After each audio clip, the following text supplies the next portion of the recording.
अच्छा, बिस्मिल्लाहिर्रहमानिर्रहीम।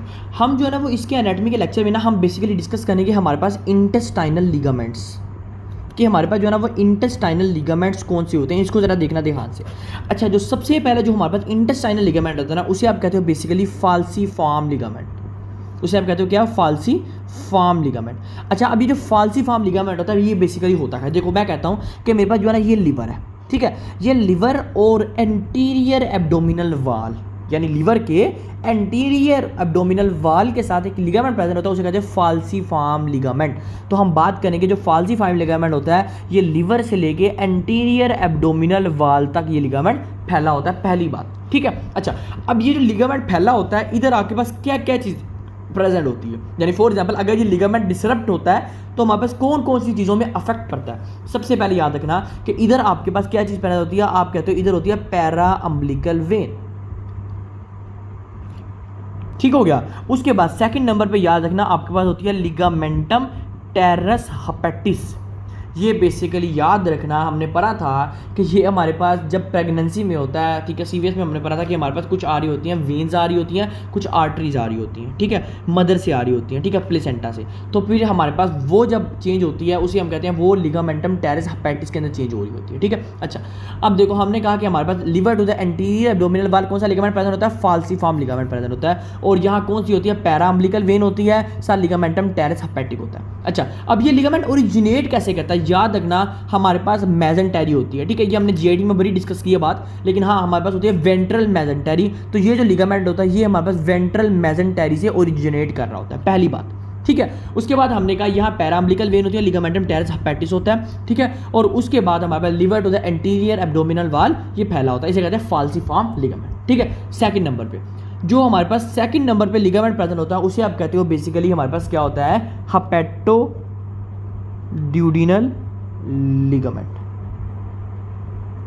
अच्छा, अब हेपेटोड्यूडिनल लिगामेंट क्या होता है? याद रखना कि हेपेटो से याद रखो लिवर है और ड्यूडिनम से ड्यूडिनम है, तो हम कहते हैं लिवर से लेके जो हमारे पास ड्यूडिनम तक फैला होता है उसे कहते हो हेपेटोड्यूडिनल लिगामेंट। अब इधर हमारे पास हेपेटोड्यूडिनल लिगामेंट को याद रखने में हमारे पास इधर क्या होता है? इधर आता है हमारे पास पोर्टल ट्राइएड, पोर्टल ट्राइएड। अब ये बड़ा इंपॉर्टेंट, अब हमने पोर्टल ट्राइएड में तीन चीज़ें पढ़ी थी, आप लोग को याद हो तो हमने कहा था हेपेटिक आर्टरी होती है, हमने कहा था बिलियरी डक्ट होता है, हमने कहा था पोर्टल वेन होती है। इसका मतलब है आपके पास इधर आपके पास पोर्टल ट्राइएड प्रेजेंट होता है जब हम बात करते हैं लिवर टू द एंड हमारे पास ड्यूडिनम वाल के साथ, यानी liver to the anterior abdominal wall कौन सा लिगामेंट प्रेजेंट है? Falciform ligament. और लिवर टू द ड्यूडिनम कौन सा लिगामेंट प्रेजेंट होता है? वो हमारे पास होता है हेपेटोड्यूडिनल लिगामेंट, ठीक है। और उधर आपके पास क्या चीज़ प्रेजेंट होती है? हमारे पास पोर्टल ट्राइएड प्रेजेंट होता है, और ये भी जो लिगामेंट होता है ये वेंट्रल मेजेंटेरी से ओरिजिनेट कर रहा है। आपने हर लिगामेंट की तीन बातें लाजमी याद रखनी, एक उसकी अटैचमेंट कहाँ है, सेकंड नंबर पे उधर हमारे पास क्या क्या चीज़ें प्रेजेंट है,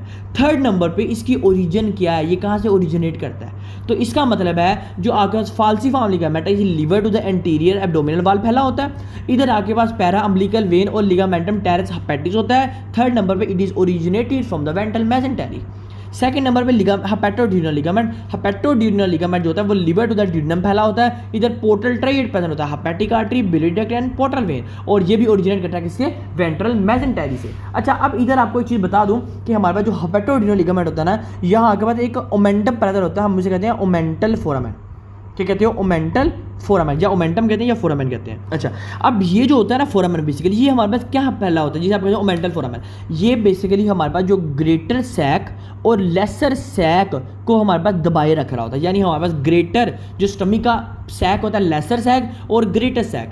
पता है आप लोगों को मैंने बताया था कि हमारा जो इंटेस्टाइन होता है, इंटेस्टाइन में हमारे पास कुछ सैक होते हैं, जो ग्रेटर सैक होता है, कुछ लेसर सैक होता है। तो जो लेसर सैक और ग्रेटर सैक है उसको कनेक्ट करके कौन रख रहा होता है? ओमेंटल फोरामेन। और ओमेंटल फोरामेन हमारे पास कहाँ किस लिगामेंट में आता है? हेपेटोड्यूडिनल लिगामेंट में आता है। अच्छा, अब यहाँ एक क्वेश्चन पूछा जाता है, वो कहते हैं प्रिंगल मैनोवर। कौन सा मैनोवर? प्रिंगल मैनोवर। अब ये देखना प्रिंगल मैनोवर क्या होता है। अच्छा, अब एक ना क्वेश्चन पूछा जाता है कि जो है ना वो एक बंदा उसकी हुई है सर्जरी, ठीक है, लीवर की सर्जरी हुई है या जो है ना इंटेस्टाइन की सर्जरी हुई है, या फिर हम बात करते हैं एब्डोमेन की सर्जरी हुई है। सर्जरी होने के बाद जो है ना वो ब्लीडिंग काबू में नहीं आ रही, ब्लीडिंग बहुत ज़्यादा हो रही है। और अगर ब्लीडिंग बहुत ज़्यादा हो रही है तो फिर हम कहते हैं, अगर ब्लीडिंग बहुत ज़्यादा हो तो हम इस मैनोवर को यानी इस लिगामेंट को इसको कंप्रेस कर देते हैं, हेपेटोड्यूडिनल लिगामेंट को हम कंप्रेस कर देते हैं। जब हम हेपेटोड्यूडिनल लिगामेंट को कंप्रेस कर देते हैं तो आपकी ब्लीडिंग स्टॉप हो जाती है। इसमें आपका ट्राइएड आता है, यानी हम हेपेटिक आर्टरी को कंप्रेस कर सकते हैं, हम पोर्टल ट्राइएड को कंप्रेस कर सकते हैं। ठीक है, याद रखना आगे बढ़िए। अच्छा देखो, फॉर एग्जांपल वो कहता है कि वो एक क्वेश्चन पूछा, कहता है कि जो है ना वो सर्जरी होने के बाद आप किस चीज़ को कंप्रेस करो और ब्लीडिंग स्टॉप हो जाएगी। तो वो 4 ऑप्शन देता है, कहता है हेपेटिक आर्टरी, सेकंड नंबर पे हेपेटिक वेन, थर्ड नंबर पे हमारे पास पोर्टल, हमारे पास ट्राइएड, ठीक है, या पोर्टल वेन, ठीक है, और फोर्थ नंबर पे वो कहता है इंफीरियर वेना कैवा। ये 4 ऑप्शन वो कहता है। तो कहना कि अगर आपके पास कंप्रेशन करो और ब्लीडिंग स्टॉप हो जाए तो आपने जो है ना वो हेपेटिक आर्टरी को चूज़ करना है। हेपेटिक आर्टरी को कंप्रेस करने से जो हो सकती है वो ब्लीडिंग स्टॉप हो सकती है। हाँ, पोर्टल वेन को भी कंप्रेस करने से ब्लीडिंग स्टॉप हो सकती है, लेकिन बात यह है hepatic artery is the most important and common choice. लेकिन हाँ, पोर्टल वेन को भी आप करो फिर भी जो है ना वो हमारे पास क्या हो सकती है, ब्लीडिंग स्टॉप हो सकती है पोर्टल ट्राइएड की वजह से। और इसके भी हमने डिटेल जीआईटी में पढ़ा है। इस वजह से हम एनाटॉमी के लेक्चर जरूर डिस्कस करें, लेकिन हाँ जो जीआईटी की वीडियोज़ हैं वो लाजमी आप लोगों ने देखनी है, ताकि जो है ना वो ये चीज़ें और कवर हों, जिसमें हमने सैक को भी बड़े अच्छे से पढ़ा है, हमने ओमेंटम को भी बड़े अच्छे से पढ़ा है, हमने मेजेंटरी को भी बड़े अच्छे से पढ़ा है। लेकिन हाँ, इधर जो है वो है ना एनाटॉमी के लेक्चर्स होते हैं, छोटे होते हैं, तो मैं ये काफ़ी कोशिश करता हूँ कि हमारे पास काफ़ी कुछ कवर हो। ठीक है, ये हमारे पास आ गया हेपेटोड्यूडिनल लिगामेंट। थर्ड नंबर पे हमारे पास बेसिकली आता है गैस्ट्रिक या गैस्ट्रो हेपेटिक लिगामेंट। अच्छा, अब जो गैस्ट्रो हेपेटिक लिगामेंट होता है ये बेसिकली हमारे पास लीवर से लेके जो स्टमक का हमारे पास लेसर सैक होता है, यानी जो लेसर स्टमक होता है वहाँ तक अटैच होता है। यानी लेसर स्टमक से लेके हमारे पास क्या, हमारे पास लीवर तक जो प्रेजेंट होता है उसे हम कहते हैं हमारे पास ग्रेटर गैस्ट्रो हेपेटिक लिगामेंट। ठीक है, ये याद रखना आपका इसमें बात। उसके बाद हम कहते हैं कि अगर हम सर्जरी करते हैं तो सर्जरी के दौरान जो मोस्ट कॉमनली इंजर्ड लिगामेंट होता है वो हमारे पास यही होता है, गैस्ट्रो हेपेटिक लिगामेंट। ठीक हो गया। अच्छा, अब हमारे पास दोनों सैक को, हमारे पास ग्रेटर और लेसर सैक को जो चीज़ कनेक्ट कर रही थी वो था ओमेंटल फोरामेन, और वो कौन सा लिगामेंट था, हेपेटोड्यूडिनल लिगामेंट। लेकिन जो गैस्ट्रोहेपेटिक लिगामेंट है ये हमारे पास ग्रेटर सैक और लेसर सैक को अलहदा करके रख रहा होता है। ये आप लोगों ने बातें याद रखनी है। मैं आपको यहाँ कुछ ऐसी बातें बता रहा हूँ जहाँ जो आपको एनाटॉमी के पॉइंट ऑफ व्यू के लिहाज से बहुत ज़्यादा इंपॉर्टेंट है, इसलिए आप लोगों ने ये चीज़ लाजमी देखनी। ठीक है, हमने कहा फाल्सीफॉर्म लिगामेंट क्या होता है, हेपेटोड्यूडिनल लिगामेंट क्या होता है, गैस्ट्रिक हेपेटो लिगामेंट क्या होता है। उसके बाद फोर्थ नंबर पर हमारे पास लिगामेंट होता है, हम कहते हैं बेसिकली गैस्ट्रोकोलिक लिगामेंट। अच्छा, अब गैस्ट्रोकोलिक लिगामेंट हमारे पास क्या होता है, जो ग्रेटर कर्वेचर ऑफ स्टमक है वहाँ से लेके हमारे पास कहाँ था, ट्रांसफर्स कोलोन तक, यानी ग्रेटर कर्वेचर से लेके जो ट्रांसफर्स कोलोन तक फैला होता है वो होता है हमारे पास क्या, गैस्ट्रिक कोलिक लिगामेंट। और यहाँ आपके पास जो आर्टरी आती है वो आती है हमारे पास क्या, गैस्ट्रिक एपिक्लोइक आर्टरी। और हमारे पास ये कहाँ से ओरिजिनेट करता है, ये करता है हमारे पास डोर्सल मेजेंटेरी से हमारे पास ओरिजिनेट कर रहा होता है। ठीक है, या आपको एक चीज़ बता दूं कि जहाँ स्टार्टिंग में जी आ जाए वो डोर्सल मेजेंटेरी से कर रहा होता है, अदरवाइज जितने भी है वो हमारे पास वेंट्रल से कर रहे होते हैं। अच्छा, डोर्सल मेजेंटेरी से ओरिजिनेट कर रहा है, उसके बाद गैस्ट्रो एपिक्लोइक आर्टरी यहाँ आपके पास आती है, और उसके बाद हमारे पास कौन सी आती है, ग्रेटर, हमारे पास जो कर्वेचर होता है वहाँ से ट्रांसवर्स कोलोन होता है वो गैस्ट्रोकोलिक लिगामेंट होता है। ठीक है। अच्छा, फिफ्थ नंबर पर हमारे पास और कौन सा आता है, फिफ्थ नंबर पे हमारे पास लिगामेंट आता है, हम कहते हैं गैस्ट्रोस्प्लेनिक लिगामेंट। अच्छा, गैस्ट्रोस्प्लेनिक लिगामेंट जो होता है ना वो हमारे पास क्या होता है, स्टमक से फैला होता है, यानी हमारे पास जो ग्रेटर हमारे पास कर्वेचर होता है स्टमक का वहाँ से लेकर स्प्लीन तक जो फैला होता है वो हमारे पास क्या होता है, गैस्ट्रोस्प्लेनिक लिगामेंट। अब बात करें हमारे पास वो होता क्या, देखो फॉर एग्जांपल ये मेरे पास क्या है, ग्रेटर कर्वेचर। ठीक है, ग्रेटर कर्वेचर और यहाँ होती है स्प्लीन, स्प्लीन और ग्रेटर कर्वेचर के दरमियान कौन सा लिगामेंट है, गैस्ट्रोस्प्लेनिक लिगामेंट। उसके बाद हमने कहा था कि हमारे पास ये है लेसर सैक और ये हमारे पास क्या है, हमारे पास वो लीवर, तो ये है हेपेटिक लिगामेंट। ठीक है, उसके बाद ये है हमारे पास ड्यूडिनम, तो ये हमारे पास कौन सा लिगामेंट आ गया, हेपेटोड्यूडिनल लिगामेंट। तो आप लोगों ने इस तरह याद रखना है। ये हमारे पास कौन सा था, ग्रेटर कर्वेचर, जो हमारे पास कौन से, हमारे पास स्प्लीन तक ये हमारे पास लिगामेंट फैला होता है। और इसमें क्या आता है, इसमें आपके पास बेसिकली आती है शॉर्ट गैस्ट्रिक आर्टरी आती है। ठीक है, और उसके बाद लेफ्ट गैस्ट्रिक एपिक्लोइक आर्टरी आती है, यहाँ राइट गैस्ट्रिक एपिक्लोइक आर्टरी आती है, यहाँ लेफ्ट गैस्ट्रिक एपिक्लोइक आर्टरी आती है, और ये भी हमारे पास ओरिजिनेट कर रहा होता है डोर्सल मेजेंटेरी से। ठीक हो गया, यानी यहाँ भी जी आ गया इस वजह से। ठीक है, उसके बाद जो 6th नंबर पे लिगामेंट आता है वो हमारे पास आता है बेसिकली क्या, स्प्लेनोरेनल लिगामेंट। अच्छा, स्प्लेनोरेनल लिगामेंट का ये स्प्लीन है और ये हमारे पास क्या, किडनी है। तो स्प्लीन और किडनी के दरमियान जो लिगामेंट होता है हम उसे कहते हैं स्प्लेनोरेनल लिगामेंट। अब स्प्लेनोरेनल लिगामेंट में हमारे पास क्या होता है, स्प्लीनिक आर्टरी होती है और स्प्लीनिक वेन आ रही होती है, साथ टेल ऑफ द पेंक्रियाज आ रहा होता है, यानी स्प्लीनिक आर्टरी स्प्लीनिक वेन आ रही होती है, साथ टेल ऑफ द पेंक्रियाज आ रहा होता है, और उसके बाद याद रखना कि ये भी डोर्सल मेसेंटेरी का पार्ट है। अब ये जो हमारे पास होता है बेसिकली हम कहते हैं कि ये ऐसा लिगामेंट है जो कि स्प्लीन से जो हमारे पास पैरारेनल स्पेस होती है ना, किडनी के ऊपर हमारे पास एक स्पेस होती है, वहाँ तक फैला होता है, ठीक है। तो ये लिगामेंट से मैंने थोड़ी आपको फास्टली पढ़ाए हैं, ठीक है। और उसके बाद ये आप लोगों ने इधर एनाटॉमी में आपको सिर्फ ये बात बताओ कि ये लिगामेंट क्या नाम, लिगामेंट की हमारे बात, उसके बाद इसमें क्या चीज़ प्रेजेंट है और ये कहाँ से ओरिजिनेट करते हैं, ठीक है। उसके बाद जो मेन जीआईटी है वहाँ आपको अच्छे से पता हो कि हमारे पास बाकी चीज़ें क्या है डिटेल्ड बेस, ठीक है। अच्छा, अब जो है ना वो हम इसके बाद डिस्कस करते हैं हमारे पास बेसिकली पेंक्रियाज को, ठीक है।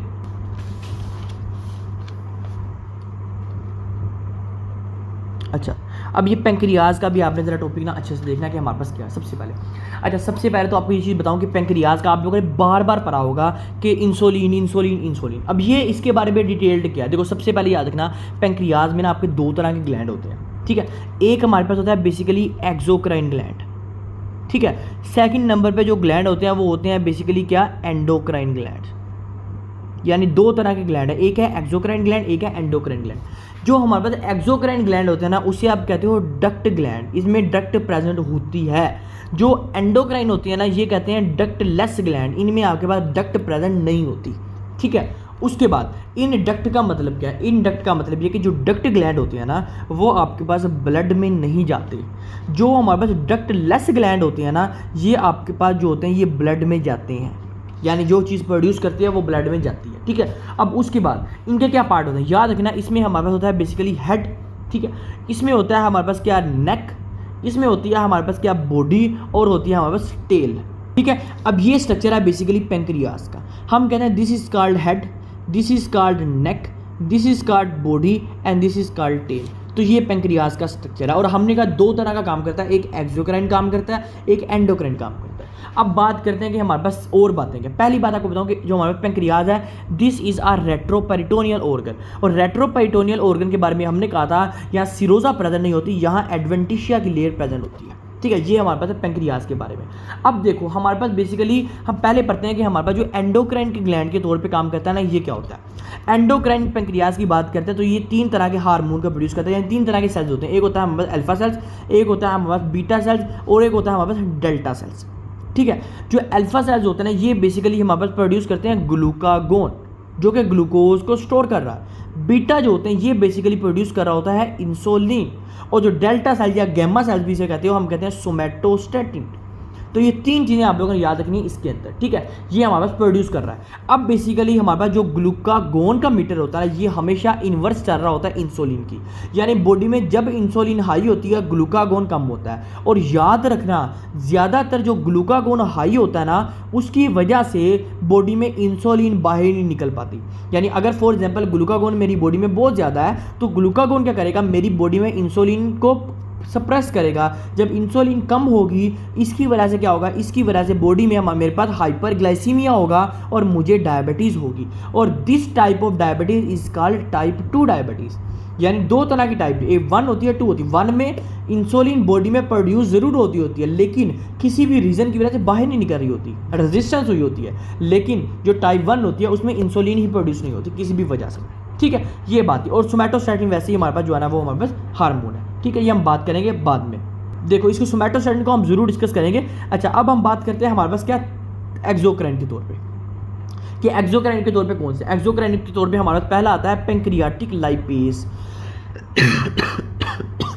उसके बाद हमारे पास आता है बेसिकली ट्रिप्सिनोजन जो कि ट्रिप्सिन में चेंज हो रहा होता है। थर्ड नंबर पे हमारे पास क्या आता है अमाइलेज, यानी लाइपेज, ट्रिप्सिनोजन एंड अमाइलेज, ठीक है। अब इसके बारे में जरा देखते हैं। अच्छा, जो सबसे पहले होता है ना हमारे पास लाइपेज, पेंक्रियाटिक लाइपेज, इसका फंक्शन क्या होता है। इसका फंक्शन ये होता है ये हमारे पास बॉडी में कोलेस्ट्रॉल नहीं होने देता। कैसे, ये हमारे पास ना डिग्रेड कर देता है किसको, ट्राइग्लिसराइड्स को, ठीक है। जब डिग्रेड हो जाते हैं जिसकी वजह से आपकी बॉडी में जो एलडीएल होता है वो प्रोड्यूस ही कम होता है, यानी एलडीएल बॉडी में कम रहता है, ठीक हो गया।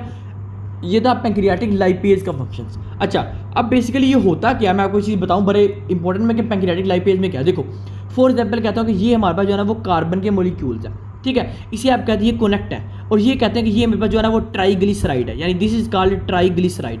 तो जो ये ट्राइग्लिसराइड है ना, इस ये पैंक्रियाटिक लाइपेज जो होता है ना, ये इस ट्राइग्लिसराइड को करता है, ये हमारे पास मोनो हमारे पास ग्लिसराइड में चेंज कर देता है, ये हमारे पास मोनोग्लिसराइड में चेंज कर देता है। और फिर जो मोनोग्लिसराइड होता है ना, वो हमारे पास फ्री फैटी एसिड में चेंज हो जाता है और बॉडी से निकल जाती है, यानी बॉडी में फैट अकोमुलेट नहीं होती। वो कैसे नहीं होती, वो इस मैकेनिज्म से नहीं होती। जो पैंक्रियाटिक लाइपेज है वो इस ट्राइग्लिसराइड को चेंज कर देता है मोनोग्लिसराइड में, और मोनोग्लिसराइड जो आगे चेंज कर देता है किसमें, हमारे पास फैटी एसिड के अंदर, यानी फ्री फैटी एसिड के अंदर। तो जिसकी वजह से हमारे पास बॉडी में ज़्यादा नहीं होती। ये हमारे पास बेसिकली याद रखना किसमें, पैंक्रियाटिक लाइपेज का फंक्शन। अच्छा, ये जो हमारे पास ट्रिप्सिनोजन होता है, ये चेंज हो रहा होता है बेसिकली ट्रिप्सिन के अंदर, और ट्रिप्सिन आगे से करता है, ट्रिप्सिन आगे से प्रोटीन की डाइजेशन करवा रहा होता है। ठीक है, यानी हमने कहा लाइपेज क्या करता है, ये आगे डिग्रेड करता है ट्राइग्लिसराइड को, जो ट्रिप्सिन है वो आगे से हमारे पास प्रोटीन की उनकी डाइजेशन करवाता है। और उसके बाद हमारे पास लास्ट आता है क्या, अमाइलेज। अमाइलेज बेसिकली ना, इसको आप करो, this is a hydrolysis enzyme. क्या, this is a hydrolysis enzyme. अब हाइड्रोलाइसिस एंजाइम का मतलब क्या, देखो जो अमाइलेज होता है ना, बेसिकली याद रखना, ये आपके पास जो स्टार्च होता है ना, उसकी ब्रेकडाउन करवा के इस स्टार्च को शुगर में चेंज करवा रहा होता है। ये काम होता है बेसिकली किसका, अमाइलेज का। तो तीन हमने बात करी, लाइपेज, हम अमाइलेज एंड ट्रिप्सिन, और ये बेसिकली एक्सोक्राइन में काम कर रहा था। और एंडोक्राइन में हमने कहा अल्फा, बीटा एंड डेल्टा। अब बात करते हैं हमारे पास लास्ट आता है, जो हमने कहा था अभी डिस्कस करते हैं, वो आता है हमारे पास क्या, सोमैटोस्टैटिन। ये ज़रा हम डिटेल्स देखते हैं सोमैटोस्टैटिन का। देखो आपको एक चीज़ बताऊं कि देखो हमारी बॉडी में जब भी क्वांटिटी ज़्यादा हो जाती है, यानी फॉर एग्जांपल गैस्ट्रिक सेक्रेशन बहुत ज़्यादा हो रही है, ठीक है, गैस्ट्रिक सेक्रेशन बहुत ज़्यादा हो रही है, बॉडी में ग्लूकोज बहुत ज़्यादा हो रहा है, बॉडी में इंसुलिन बहुत ज़्यादा हो रही है, ठीक है, उसके बाद बॉडी की ग्रोथ बहुत ज़्यादा हो रही है, तो ये जो सोमैटोस्टैटिन हार्मोन होता है ना, ये इन सारी की सारी चीज़ों को इनहिबिट कर देता है।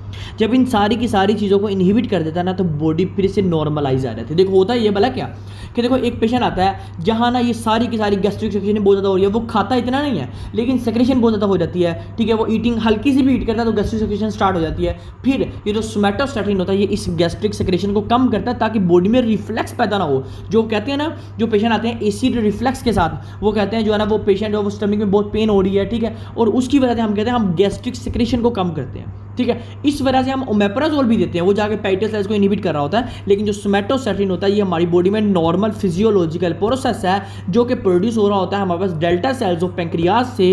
वो करता क्या है, वो हमारे पास इन सारे के सारे हार्मोन्स को, इन सारी की सारी सेक्रेशंस को कम कर देता है, ठीक है, ये याद रखना है इसके अंदर। ठीक हो गया। अब बात करते हैं थोड़ी सी, हमने जो पैंक्रियाज में पहले डिस्कस करनी चाहिए थी लेकिन हमने कहा नहीं। हमारे पास सबसे पहले याद रखना, ये हमारे पास होती है 25 सेंटीमीटर इन लेंथ, यानी पैंक्रियाज होता है ना वो 25 सेंटीमीटर इन लेंथ होता है। और उसके बाद याद रखना कि ये जो होता है ना बेसिकली सिलेंड्रिकल ऑर्गन है, यानी जो पैंक्रियाज है this is a cylindrical organ, ये याद रखना। और ये जो ऑर्गन वाहिद ऑर्गन है, ये किसी के दरमियान फंसा होता है, जैसे आप कहते हो टक्ड हुआ होता है, वो कौन सा, वो है स्टमक, यानी स्टमक के दरमियान ये जो ऑर्गन है ये हमारे पास फैला होता है, तो हम कहते हैं दिस इज अ 25 सेंटीमीटर, ठीक है, याद रखना। इसके अंदर लेंथ होती है इसकी 25 सेंटीमीटर होती है, ठीक है, ये बात याद रखना। और हम कहते हैं सिलेंड्रिकल शेप है, या हम कहते हैं इसकी जो है ना वो लीफ लाइक शेप, ये हमारे पास सबसे प्रेजेंट होता है, ठीक हो गया। अच्छा, बात करते हैं औरत की। देखो जो इसका हेड होता है ना बेसिकली ये होता है 3.0 सेंटीमीटर, जो पैंक्रियाज का हेड होता है, ठीक है, 3.0 सेंटीमीटर। सेकंड नंबर पे हम कहते हैं कि हमारे पास जो नेक होती है ना वो होती है 2.5 सेंटीमीटर की, ठीक है। और जो हमारे पास टेल होती है ना वो याद रखना वो होती है बेसिकली 2.0 सेंटीमीटर की, ये याद रखना इसमें कि हमारे पास क्या होती है। और जो बॉडी भी होती है वो भी होती है 2.5 सेंटीमीटर की, ये आप लोगों ने लेंथ याद रखनी है। हेड होती है 3.0 सेंटीमीटर, नेक होती है बेसिकली 2.5 सेंटीमीटर, टेल होती है 2.0 सेंटीमीटर, और जो हमारे पास बॉडी होती है वो भी होती है 2.5 सेंटीमीटर। तो ये चार बातें याद रखना लेंथ के लिहाज से कि हमारे पास पैंक्रियाज की क्या बात है, ठीक है, याद रखना इसके अंदर। मेरे पास जो हमारे पास ये था कि पैंक्रियाज का जो टॉपिक है ये हमारे पास एंड हो गया। बाकी हमने सीलियक ट्रंक में हमने जो अब हमने इसकी वेजल डिस्कस की थी वो हमने पैंक्रियाज की भी डिस्कस की थी कि हेड ऑफ द पैंक्रियाज को कौन सप्लाई करता है, टेल और बॉडी ऑफ द पैंक्रियाज को क्या चीज़ सप्लाई करती है।